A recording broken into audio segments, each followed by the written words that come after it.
घटना आहे उत्तर प्रदेशच्या झाशीमधील. सुभाष नावाचा 45 वर्षाचा व्यक्ती, एक मध्यमवर्गीय पण कडक शिस्तीचा सरकारी कंत्राटी कामगार.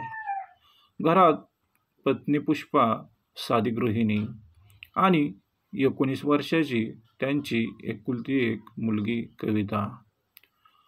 कॉलेजला जाणारी, स्मार्ट, स्वतःच्या मतांवर ठाम. सुभाष अत्यंत कडक बाप होता. घरी स्त्री सदस्यांना मोकळीक फारशी नसायची. पुष्पासुद्धा दबलेल्या स्वभावाची होती. अनेक वर्षापासून नवऱ्याच्या रागाने ती शांत होती. पण कविता ही आजच्या काळातील स्मार्ट, सोशल मीडियावर ॲक्टिव्ह आणि प्रेमात पडायला तयार असलेली मुलगी होती. कॉलेजमध्ये कविताची ओळख राहुल नावाच्या एका मुलाशी झाली. राहुल दिसायला देखणा, बेरोजगार पण गोड बोलणारा होता. कविता त्याच्या प्रेमात पडली. सुरुवातीला दोघं भेटायचे, चॅट करायचे. नंतर हे नातं शारीरिक जवळीकेपर्यंत पोचलं आणि कविता राहुलच्या प्रेमात पूर्णपणे झपाटली गेली. हे सुभाषला कळलं. त्याने एक दिवस तिचा फोन पाहिला आणि त्यात त्याला राहुलचे फोटो, चॅट्स आणि अत्यंत खाजगी फोटोसुद्धा होते. सुभाष संतापला. त्याने कवितेला मारहाण केली, राहुलला फोन करून शिव्याशाप दिले आणि पोलिसात तक्रार करण्याची धमकी दिली. कविता डिप्रेशनमध्ये गेली. ती रडायची, उपाशी राहायची, आईकडे तक्रार करायची.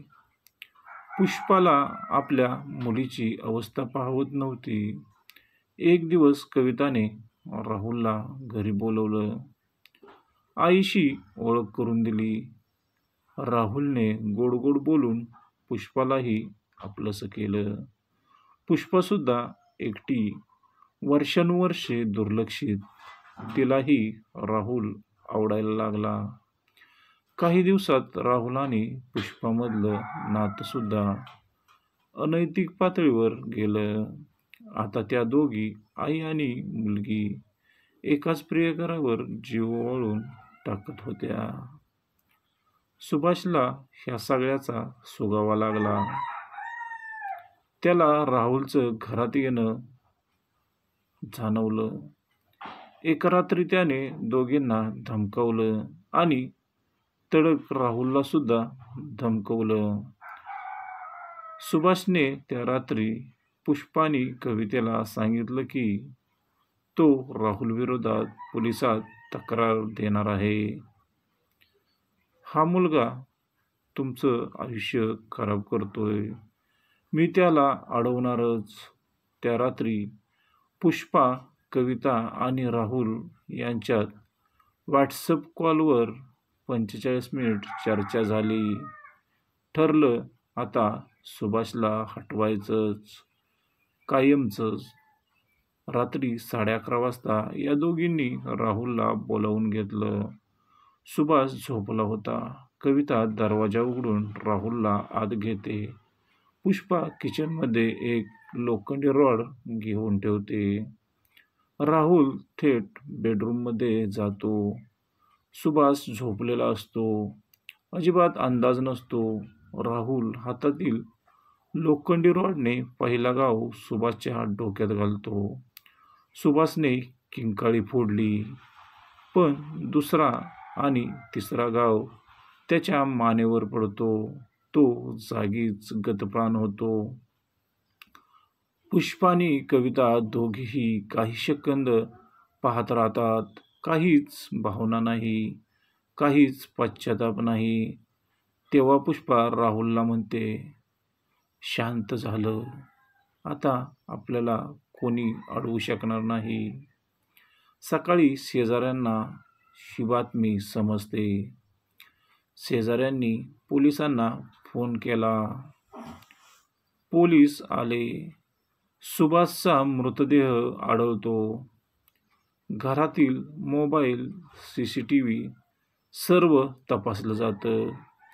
राहुलच्या शर्टवर रक्ताचे डाग पडलेले, कविताचे आणि राहुलमध्ये व्हॉट्सअपवर झालेलं बोलणं, आज रात्री काही झालं तरी सुभाषला संपवायचं, असा मेसेज भेटतो. पोलिसांनी राहुलला पकडलं. त्याने अर्धवट कबुली दिली. मग पुष्पा आणि कवितासुद्धा पोलिसांच्या सखोल चौकशीत फसल्या. तिघांना अटक झाली.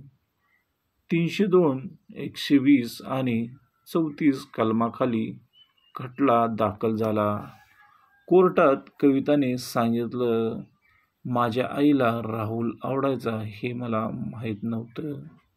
तर पुष्पा म्हणाली, मी फक्त सुभाषच्या त्रासाला कंटाळले होते. राहुलनेच कट रचला. पण कोर्टाने साक्षी पुरावे, CCTV आणि मेसेजवरून तिघांनाही दोषी ठरवलं. आई आणि मुलगी, ज्या घराची ममता, प्रेम आणि रक्षण करणाऱ्या असतात, त्या जर एकत्र येऊन नवऱ्याचा खून करतात तर नात्याची व्याख्याच बदलून जाते. यालाच म्हणतात कलियुगातील गोष्टी. मित्रांनो, व्हिडिओ आवडल्यास चॅनलला सबस्क्राईब नक्की करा.